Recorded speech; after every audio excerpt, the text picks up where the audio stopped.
क्या है? परमाणु संख्या, जिसको क्या कहते हैं? Atomic number. है कि किसी भी परमाणु का जो संपूर्ण द्रव्यमान रहता है वो कहाँ केंद्रित होता है? उसके नाभिक में। ठीक है। और नाभिक में क्या क्या उपस्थित रहता है? प्रोटॉन और न्यूट्रॉन। नाभिक में क्या उपस्थित रहता है? प्रोटॉन और न्यूट्रॉन। और इलेक्ट्रॉन क्या करता है? इसके चारों ओर अलग अलग कक्षाओं में चक्कर लगाता है। इन कक्षाओं का नाम के, एल, एम, और चौथा जो कक्ष होगा उसका नाम क्या होगा? एन होगा।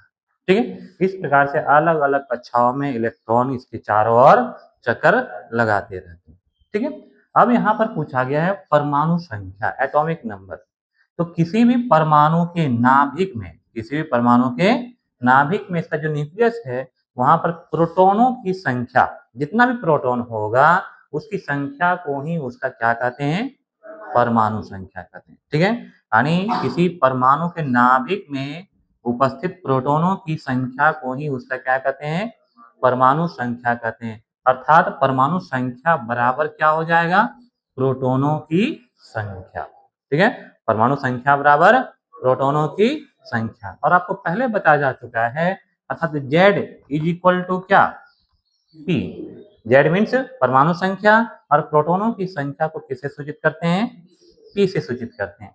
आपको पहले बताया जा चुका है कि किसी भी परमाणु में प्रोटॉनों की संख्या जो होती है वो बराबर होती है किसके? इलेक्ट्रॉनों की संख्या के। किसके बराबर? इलेक्ट्रॉन की संख्या में, यानी जितना प्रोटॉन रहेगा उतना ही इलेक्ट्रॉन रहेगा। और इसी के कारण परमाणु विद्युतीय रूप से क्या होते हैं? उदासीन होते हैं। ठीक है। ध्यान देंगे, यानी परमाणु संख्या बराबर होगा किसके? प्रोटॉनों की संख्या, और प्रोटॉन की संख्या बराबर इलेक्ट्रॉन की संख्या। इस प्रकार से Z is equal to P is equal to E। अर्थात किसी भी परमाणु में उसका परमाणु संख्या, प्रोटॉनों की संख्या और इलेक्ट्रॉनों की संख्या, ये तीनों आपस में बराबर होता है। याद रखना, परमाणु संख्या, प्रोटॉन की संख्या और इलेक्ट्रॉन की संख्या, ये तीनों आपस में बराबर होता है। अगला टॉपिक क्या है? द्रव्यमान संख्या, जिसको क्या कहते हैं? मास नंबर कहते हैं। ठीक है। अब आपको बता चुके हैं कि कोई भी परमाणु का जो द्रव्यमान होता है वह कहाँ केंद्रित रहता है? उसके नाभिक में रहता है। और नाभिक में क्या क्या रहता है? प्रोटॉन और न्यूट्रॉन। इलेक्ट्रॉन नहीं, प्रोटॉन और न्यूट्रॉन। इलेक्ट्रॉन तो इसके चारों ओर घूमते रहता है। ठीक है। तो परमाणु का द्रव्यमान आधारित रहता है, केंद्रित रहता है उसके नाभिक पर। और नाभिक में रहता है कौन कौन? प्रोटॉन और न्यूट्रॉन। ठीक है। तो किसी भी परमाणु का जो द्रव्यमान संख्या होता है वह इसके नाभिक में उपस्थित प्रोटॉन और न्यूट्रॉन, इन दोनों की संख्या के योगफल के बराबर होता है। ठीक है। यानी दोनों की संख्या के योगफल के बराबर, इसी योग को ही उस परमाणु का क्या कहते हैं? द्रव्यमान संख्या कहते हैं। अर्थात द्रव्यमान संख्या बराबर क्या हो गया? प्रोटॉन की संख्या प्लस न्यूट्रॉन की संख्या। द्रव्यमान संख्या को किससे सूचित किया जाता है? ए से सूचित करते हैं। किससे? ए से। और प्रोटॉन की संख्या को P से, और न्यूट्रॉन की संख्या को N से। इस प्रकार से A इज इक्वल टू क्या हो गया? P plus N। और आपको पहले बताया गया है कि जो प्रोटॉन की संख्या होती है उसे ही उस तत्व का क्या कहते हैं? Z। Z का मतलब परमाणु संख्या। Z का मतलब परमाणु संख्या। अर्थात द्रव्यमान संख्या बराबर क्या हो गया? उसका परमाणु संख्या प्लस न्यूट्रॉन की संख्या।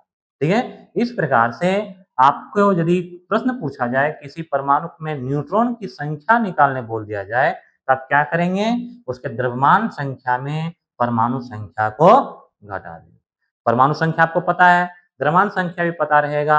आपको पूछ देगा कि बताइए इसमें कितने न्यूट्रॉन हैं? कितने न्यूट्रॉन हैं? जो न्यूट्रॉन की संख्या निकालने के लिए आपको यहाँ पर एक फॉर्मूला मिल गया। क्या है formula? A minus Z।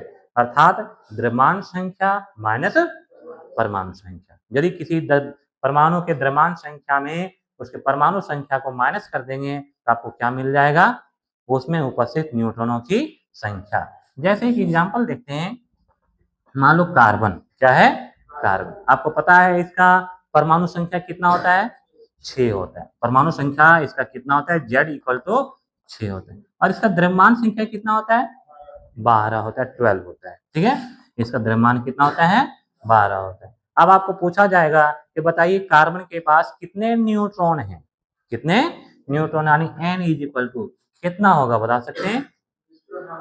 Neutron की संख्या बराबर क्या होगा? द्रव्यमान संख्या माइनस परमाणु संख्या, अर्थात 12 माइनस 6 इज इक्वल टू 6।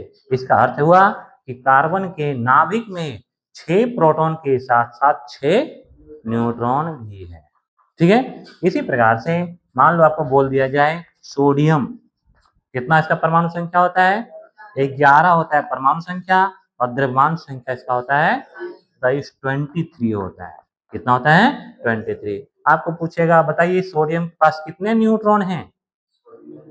हाँ, कितने न्यूट्रॉन हैं? तो आपको क्या करना है? द्रव्यमान संख्या में परमाणु संख्या को घटा देना, अर्थात 23 माइनस 11 इक्वल टू 12, अर्थात सोडियम के पास न्यूट्रॉनों की संख्या कितना? 12। अब आपके पास अब परमाणु संख्या है, ठीक है, और द्रव्यमान संख्या, दो चीज आपके पास, परमाणु संख्या और द्रव्यमान संख्या।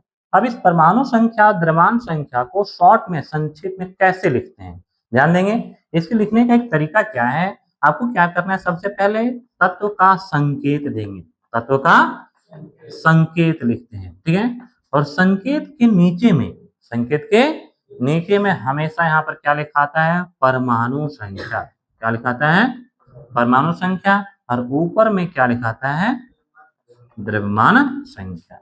अर्थात किसी भी तत्व का, परमाणु का संक्षिप्त विवरण यदि लिखना हो तो आप इस प्रकार से लिख सकते हैं। नीचे में क्या लिखना है? परमाणु संख्या, और ऊपर में द्रव्यमान संख्या। अब ये द्रव्यमान संख्या आप यहाँ दे सकते हैं या यहाँ दे सकते हैं, दोनों में से कहीं, लेकिन ध्यान रहे वो ऊपर ही होना चाहिए। परमाणु संख्या यहाँ भी दे सकते हैं या तो फिर यहाँ दे सकते हैं, यानी परमाणु संख्या नीचे, द्रव्यमान संख्या ऊपर। जैसे मान लो आपको कार्बन का ही लिखेंगे, कार्बन का लिखना है तो कार्बन का संकेत C, इसके परमाणु संख्या कितना? 6, तो इनका परमाणु संख्या को कहाँ लिखेंगे? नीचे लिखेंगे।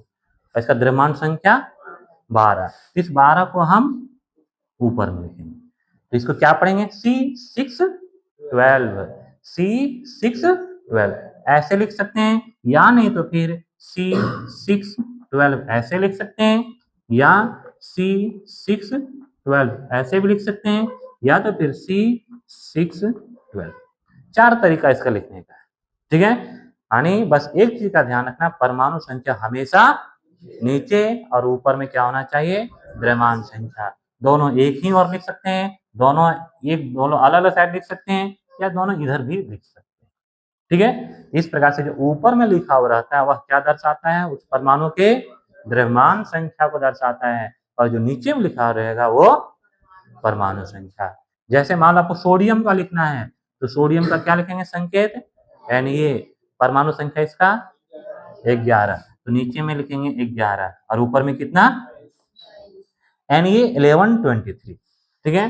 अब लिखने के क्रम में एक चीज ध्यान देना है कि सब का जो आकार है वो बराबर नहीं करना है, सबका आकार बराबर नहीं करना है। जैसे मान लो कार्बन का लिखें C, ऐसा नहीं कि यहाँ पर भी 6 और यहाँ पर भी 12, ऐसा नहीं कि दोनों आपस में मिल जाए, ऐसा नहीं करना। इसका जो आकार होगा वह इसके तुलना में थोड़ा सा छोटा होना चाहिए, ठीक है। यानी ये C कैपिटल लेटर में लिखेंगे, ये 6 और यहाँ पर ये 12, बीच में यहाँ पर क्या होना चाहिए? गैप। ऐसा नहीं लिख देना है कि दोनों एक दूसरे से सट जाए, ठीक है। इस प्रकार से किसी भी तत्व का, किसी भी परमाणु का द्रव्यमान संख्या और परमाणु संख्या को इस प्रकार से लिखा जाता है।